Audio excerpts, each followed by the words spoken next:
So you want to fool Alireza Firouzja in a Blitz game? Good. Hey, listen, I'm rooting for you. I'm on your side. I hope you succeed.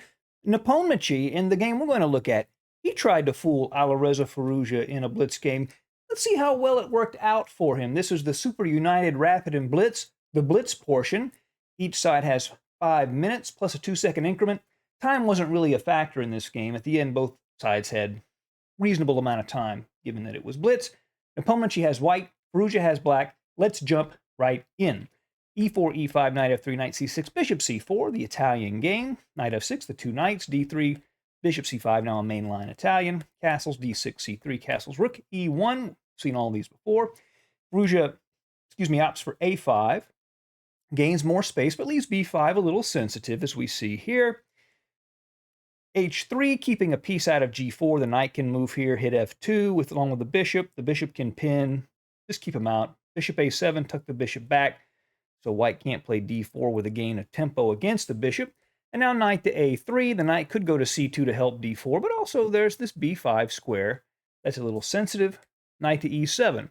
Firouzja is rerouting the knight to the king side. On G6, it supports the pawn at E5 and can be used in a potential attack.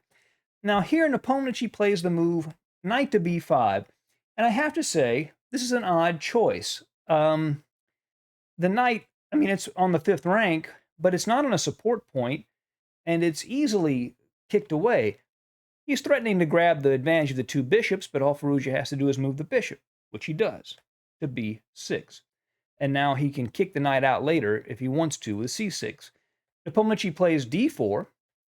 Pawn takes D4. Perhaps a better decision was knight to G6, stabilizing the center and then kicking the knight out with C6.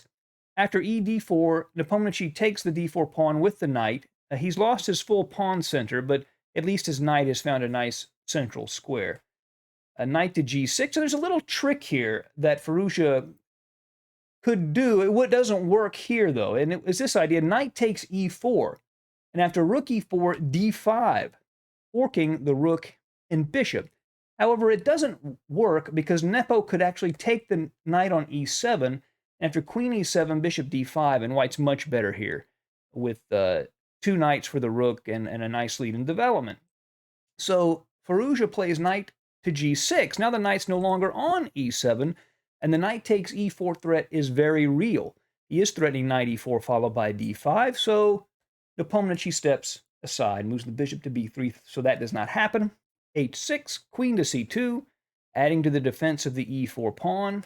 Knight to E5, putting his knight on this nice square in the middle of the board. Bishop to F4. Now Nepo is threatening to capture twice on E5 and win a pawn. Rook to E8 to defend, and now rook A to D1. And now Nepo is actually threatening to just take that knight, and then knight to C6, which would trap Firouzja's queen. That would be quite a diabolical occurrence. So Firouzja plays bishop to D7, blocks that threat, and also threatens to play A5, A4, gaining more space on the queen side. So Nepo plays A4. Now this next move may be the best move of the game. This is really a brilliant, brilliant move by Firouzja because it does so many things all at once. It's what we call a pinky move, when you move a big piece one square. Queen to C8.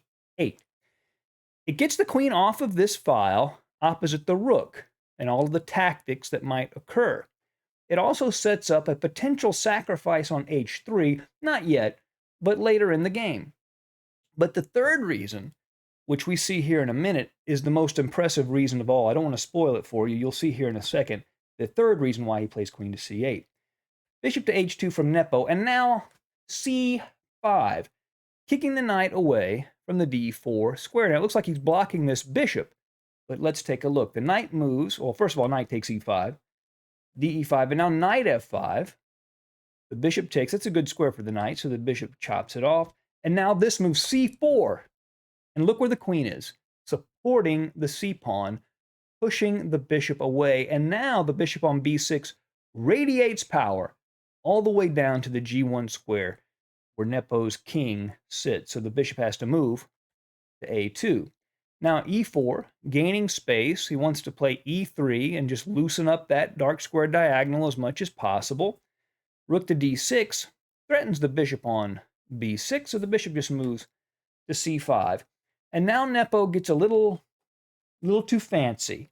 He plays an exchange sacrifice. He plays rook takes f6, and it doesn't quite work.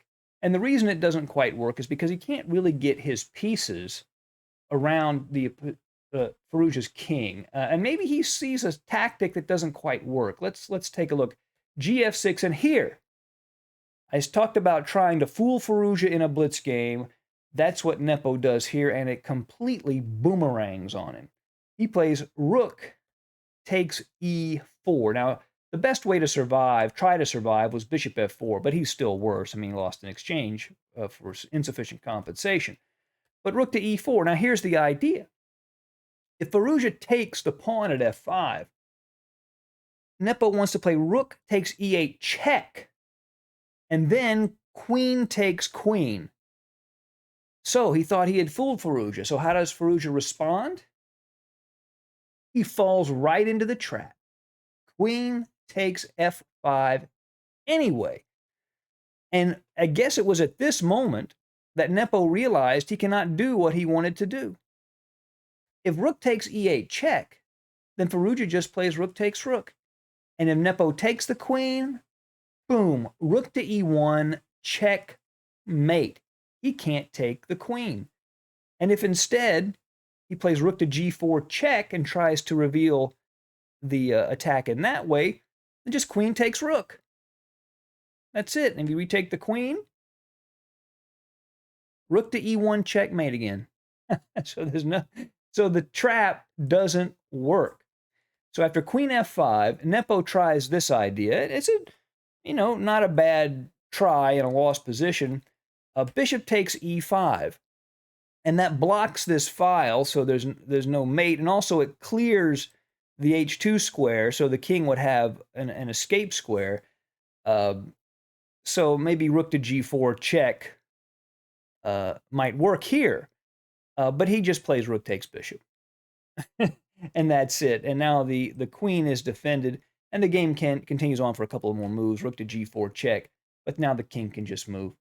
Queen to c1, obviously, maybe trying to take on h6 and cause something, but now just queen to f2 check, king to h2, and rook to g5, and Nepomniachtchi resign. Believe it or not, this is a forced mate in 7. We won't look at the entire thing, but after rook takes rook, f takes rook, the threat of rook e8, e1, combined with the threat of g4, g3, and if the pawn were taken, just queen to h4 would be mate, because the bishop will control the g1 square. That would be it. And at the end of the game, Firouzja still had half of his time left, 2 minutes and 30 seconds, but Nepo had 50 seconds left, plenty of time. So, try to fool Alireza Firouzja in Blitz at your own risk. Don't say I didn't warn you. Thank you for joining us at Chess Dog. See you again soon. Bye.